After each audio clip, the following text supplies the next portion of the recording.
मैं आपको तस्वीरें दिखाती हूँ। एलएनजेपी हॉस्पिटल है ये, वहाँ का ये मॉर्चरी है जहाँ पर कल कई डेड बॉडीज लाई गई थी। पोस्टमार्टम पूरा हो चुका है और यहाँ से एक एक कर जो डेड बॉडीज है वो जा रही हैं।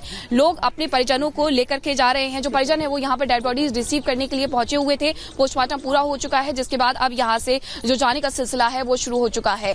लगभग 8 लोग हैं और बताया ये जा रहा है कि ये सभी बिहार के हैं। जो कल स्थिति बनी थी 13, 14, 15 और 16 प्लेटफॉर्म पर और भगदड़ हुई और भगदड़ के बाद अभी तक जो आंकड़ा निकल करके सामने आया है वो बताया जा रहा है कि 18 है जिसमें लोगों की जान चली गई है। कई ऐसे लोग हैं जो कि गंभीर रूप से घायल हैं, कुछ लोगों को चोटें आई है। देखिए एक और एम्बुलेंस सामने से आ रही है और ये भी अब अपने जो घर है उनका जो ग्राम है वहां पर जा रहे हैं ताकि जो अंतिम प्रक्रिया है वो हो सके और अंतिम प्रक्रिया के साथ ही ये जो पूरा कार्यक्रम है उसे समाप्त किया जाता है। और अब यहाँ से ये अपने घर की तरफ जाएंगे। देखिए परिजन भी इस एम्बुलेंस में मौजूद है और ये यहाँ से बताया जा रहा है कि बिहार जा रहे हैं। यहाँ पर जो भी डेड बॉडीज है वो बिहार के लिए है। हमारे साथ 2 युवा हैं, हम उनसे भी बात करेंगे। आप लोग ने बताया कि कल आप प्रयागराज जा रहे थे, जब ये हादसा हुआ आप भी वहां पर मौजूद थे। एक छोटी बच्ची को ये बचा रहे थे, हालांकि उस बच्ची की जान चली गई और इसे लेकर के ये थोड़ा भावुक भी नजर आया। हम इनसे बात करते हैं, क्या हुआ था कल? मैम कल हमारी आज की रात की ट्रेन थी, तो हम कल एक बार देखने गए थे कि प्रशासन की क्या व्यवस्था है, कैसे ट्रेन जा रही है, क्या नहीं जा रही। तो हम जब ब्रिज पे भी थे तो जब भी भीड़ लगी हुई थी पुलिस वाले सबको एक डायरेक्शन में भेज रहे थे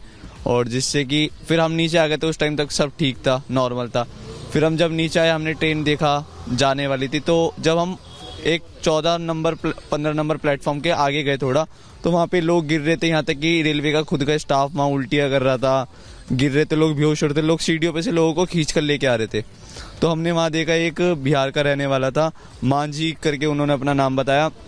उनकी पत्नी और उनकी बेटी दोनों ही बेहोश थी उस टाइम और हमने उसको उनकी बेटी को CPR वगैरह दिया और माउथ टू माउथ ऑक्सीजन देने की कोशिश करी। तो उसने कहा कि भैया इसे हॉस्पिटल ले जाओ। हमने उनसे नंबर एक्सचेंज करा अपना और उसे हम हॉस्पिटल लेके गए। उसी के रेलवे स्टेशन के पास ही एक हॉस्पिटल था, उन्होंने उसे डेथ डिक्लेयर कर दिया। बच्ची को या उनकी माँ? बच्ची को। तो हमसे उठती नहीं, बच्ची को हमने जैसे तैसे करके उठा लिया। हमने सोचा कि पहले हम इसको हॉस्पिटल भेजते हैं। वहाँ पे गिरधारी लाल हॉस्पिटल किसी ने बताया बगल में, हम जैसे तैसे करके ले गए उनको। फिर वहाँ पे इमरजेंसी वार्ड में बच्ची को लेके, वो था नर्सिंग हॉस्पिटल, उसमें इतनी फैसिलिटीज नहीं थी। तो वहाँ भी फिर भी चेक करके बताया ब्रॉड डेड है ये। तो फिर भी एक होप थी दिल में कि इसको यार जैसे तैसे करके वहाँ पे फिर LNGP ले गए उनको। हॉस्पिटल वालों ने ही कांटेक्ट करा, वहाँ पे एम्बुलेंस आई, उनको LNGP ले गए। LNGP में उसको वही CPR वगैरह सारी चीज़ें करी, वो डेथ कर गई। फिर बाद में उसकी वाइफ भी डेथ कर गई और उसका एक बच्चा था जो गुम हो गया। खैर फिर मैंने रात में उससे बात करी तो उसका बच्चा जैसे तैसे करके मिल गया पुलिस स्टेशन में, लेकिन उसकी वाइफ और उसकी बच्ची स्टैम्पेड में डेथ कर गई। आप यहाँ पर अभी क्यों मौजूद है? क्या उनकी फैमिली से कोई नहीं आया? नहीं सर, नहीं मैम, उनकी फैमिली से कोई नहीं आया। मेरी उससे बात हुई थी तो वो यही कह रहा था कि भाई साहब आप आ जाओ, आप आ जाओ। हम आ गए। एक होता है, ह्यूमैनिटी है हमारे अंदर भी, चीज़ें हमारे को भावुक कर गई। हम आए उनसे पूछने के लिए, वो कह रहा हम एम्बुलेंस में है। खैर उनकी निकल गई, अब एम्बुलेंस निकल गई, अब बिहार जा रहे हैं वो। आपकी आंखों में भी आंसू है कल के मंजर को याद करके? हाँ मैम, मैं तो पता नहीं कल देखा लोग 10-12 लोग ऐसे ही मर रहे थे, ना सांस आ रही उनको, मतलब एकदम डेड। लोग पानी का छिड़का मार रहे उसके मुंह पे, कुछ भी कर रहे, लेकिन कोई हलचल थी नहीं शरीर के अंदर। खत्म थे तो खत्म ही थे, उठने का नाम ही नहीं। और ये नहीं कि बच्चे एकदम जवान एकदम 6-6 फुट के लोग वो डेथ कर रहे थे। बिल्कुल, देखिए क्योंकि आप गए होते एक दिन पहले ये देखने के लिए कि वहाँ पर स्थिति क्या है, लेकिन जो आपने देखा, क्या उसके बाद अब आप जाने के लिए तैयार हैं? मैम जाने को तैयार अब तो नहीं है, क्योंकि हमें पता है कि प्रशासन, रेलवे प्रशासन अपने नियम और कानूनों पे ध्यान नहीं दे पा रही है। और तो अब हम तो जाना प्रेफर नहीं करेंगे और ट्रेन के जरिए जाना प्रेफर नहीं करेंगे। हम जाना चाहेंगे तो फिर बाय रोड जाना चाहेंगे, क्योंकि रेलवे प्रशासन जब कितनी इसमें हो सकता है कि कल मैं हो सकता था, मेरी मम्मी हो सकती थी उन बच्चों की, उन्हों की जगह कोई भी हो सकता था, किसी के साथ भी ये हो सकता था।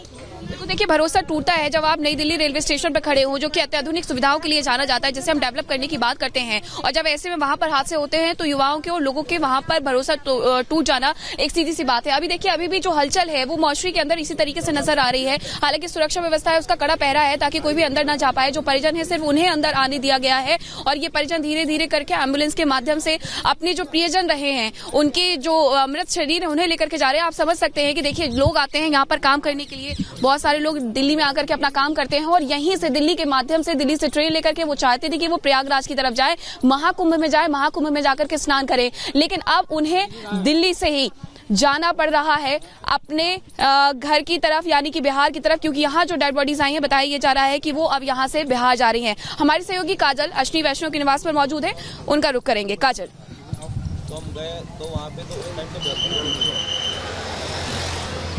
जी बिल्कुल, देखिए हम अश्विनी वैष्णव के घर पे सुबह 6 बजे से खड़े हुए हैं और यहाँ पर हलचल भी है, लेकिन कोई गाड़ी निकलती हुई नजर नहीं आ रही है और सबकी तरफ से यही कहा जा रहा है कि आखिर अश्विनी वैष्णव की तरफ से कोई बयानबाजी या फिर किसी भी तरीके की कोई सफाई क्यों नहीं, क्योंकि हमने जिस तरीके से देखा तो लगातार जो रेलवे स्टेशन है वहाँ पर सफाइयाँ ही सफाइयाँ चल रही है, लेकिन सबका सवाल सिर्फ यही है कि आखिर इतनी बड़ी घटना फिर से क्यों, क्या हमने कोई सीख नहीं ली? क्योंकि महाकुंभ में जिस तरीके की हमने तस्वीरें देखी थी उससे कहीं ना कहीं अगर उत्तर प्रदेश की हम बात करें तो मुख्यमंत्री योगी आदित्यनाथ ने उस पर सीख ली थी और उसके बाद काम भी किया, लेकिन हमने क्या जो सिक्योरिटी मैनेजमेंट था या फिर भीड़ को कैसे मैनेज करना है, क्या हमने उससे कोई सीख नहीं ली? और उसी को लेकर सब यही सवाल है, अब हर कोई यही सवाल कर रहा है कि आखिर कोई भी व्यवस्था क्यों नहीं की गई, क्योंकि जो ट्रेन दूसरी पटरी पर आनी थी उसकी अनाउंसमेंट किसी दूसरी पटरी पर होती है, उसके बाद ये भीड़ जो है अचानक से आगे बढ़ने लग जाती है, जिसमें कई लोगों की मौतें हुई हैं। जिस तरीके से हमने तस्वीरें देखी, जो हम सुन रहे हैं, जो वहाँ पे उस समय जो है मौजूद थे, जो उन्होंने कहानियां बताई वो अलग है, लेकिन प्रशासन की तरफ से पहले ये कहा गया कि किसी भी तरीके की कोई बात नहीं है। काजल, आप लगातार बता रही हैं, आप रेल मंत्री अश्विनी वैष्णव के आवास के बाहर इस वक्त मौजूद हैं और तस्वीरें आप दिखा रही हैं कि सुबह 6 बजे से आप मौजूद हैं। कोशिश ये की जाए कि किसी भी तरीके से बातचीत हो, मीडिया के सामने आकर बताएं अश्विनी वैष्णव की आखिर क्या कुछ लापरवाही रही, कहां पर चूक हुई, लेकिन तस्वीरें हम आपको दिखाते हैं। एलएनजेपी अस्पताल के बाहर मैं मौजूद हूं और इसके दूसरे हिस्से में, दूसरे सिरे जो कि मॉर्चरी वाला हिस्सा है, उस गेट के बाहर मेरी सहयोगी मीनाक्षी भी मौजूद है, जो आपको बता रही है कि कैसे एम्बुलेंस के जरिए डेड बॉडीज को अब ले जाया जा रहा है और उनके साथ जो लोग आए थे वो भी आंखों देखी बता रहे हैं कि क्या कुछ उन्होंने उस खौफनाक दर्दनाक वाली रात में देखा। लेकिन इसी बीच अपने दर्शकों को हम बता दें, नई दिल्ली रेलवे स्टेशन पर जो भगदड़ मची, इसके बाद सीपीआरओ, नॉर्दर्न रेलवे के सीपीआरओ हिमांशु शेखर उपाध्याय ने क्या कुछ कहा है, पहले वो सुनिए। जिस समय यह दुखद घटना घटित हुई उस समय नई दिल्ली रेलवे स्टेशन के प्लेटफॉर्म नंबर 14 पर पटना की ओर जाने वाली मगध एक्सप्रेस और प्लेटफॉर्म नंबर 15 पर जम्मू की तरफ जाने वाली उत्तर संपर्क क्रांति खड़ी थी।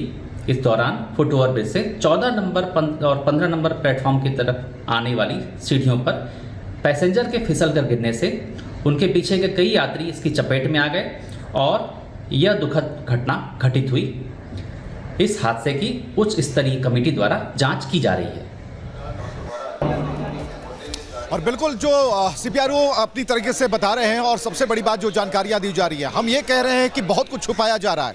हम 16 नंबर प्लेटफॉर्म की बात करें, 14, 15, 13, हमने कहीं नहीं देखा कि कोई सफाई का इंतजाम है या फिर झाड़ू लगाए जा रहे हैं, लेकिन इस प्लेटफॉर्म की सफाई इस कदर की जा रही है जैसे सबूत मिटाए जा रहे हो। लेकिन सबूत का एक कोना भी हम आपको दिखाते हैं।